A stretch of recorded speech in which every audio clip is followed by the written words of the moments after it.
नमस्ते बच्चों, मैं आपकी हिंदी पाठ्य पुस्तक के पहला पाठ से पेज नंबर 11 से भाषा के अंतर्गत कुछ व्याकरण संबंधी जानकारी देने जा रही हूँ। तो इसमें सबसे पहले दिया गया है संज्ञा। तो आइए जानते हैं संज्ञा के बारे में कि संज्ञा किसे कहते हैं। किसी भी व्यक्ति, वस्तु, स्थान या प्राणी के भाव को नाम को संज्ञा कहते हैं। जैसे मनोहर, दिल्ली, पहाड़, नदी आदि। संज्ञा के 3 भेद होते हैं: व्यक्तिवाचक, जातिवाचक और भाववाचक। तो आपकी पाठ्य पुस्तक में 3 ही भेद दिया गया है। ऐसे इसके कहीं कहीं 5 भेद भी दिए हुए रहते हैं, जैसे व्यक्तिवाचक, जातिवाचक, भाववाचक, समूहवाचक, द्रव्यवाचक। लेकिन यहाँ 3 भेद दिया है, तो आइए जानते हैं। इसका पहला भेद है व्यक्तिवाचक। तो किसी व्यक्ति, स्थान या वस्तु के विशेष नाम को व्यक्तिवाचक संज्ञा कहते हैं। जैसे हिमालय, कावेरी, आगरा। इसमें पर्वत का विशेष नाम है हिमालय, कावेरी नदी का नाम है और आगरा स्थान का नाम है।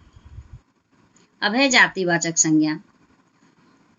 तो जिस शब्द से किसी एक व्यक्ति, वस्तु या स्थान का बोध हो न होकर उसकी पूरी जाति का बोध होता है, उसे हम जातिवाचक संज्ञा कहते हैं।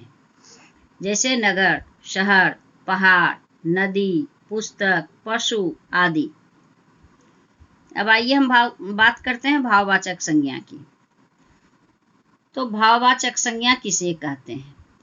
जिस शब्द से किसी प्राणी, व्यक्ति, वस्तु या स्थान के गुण, दोष, दशा, अवस्था आदि भावों का बोध होता है, उसे भाववाचक संज्ञा कहते हैं। जैसे महानता, सुंदरता, लंबाई, बुढ़ापा, थकावट, लालिमा, जवानी, बचपन इत्यादि।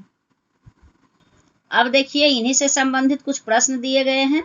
तो उसमें पहला प्रश्न है, इस कविता में केवल एक व्यक्तिवाचक संज्ञा शब्द आया है, उसे ढूंढ कर लिखिए। तो अब आप जान गए हैं कि संज्ञा किसे कहते हैं, इसलिए कविता में जहां भी व्यक्तिवाचक संज्ञा शब्द आया है उसको ढूंढ करके आपको लिखना है। दूसरा प्रश्न है, कविता में से 8 जातिवाचक संज्ञा शब्द लिखिए।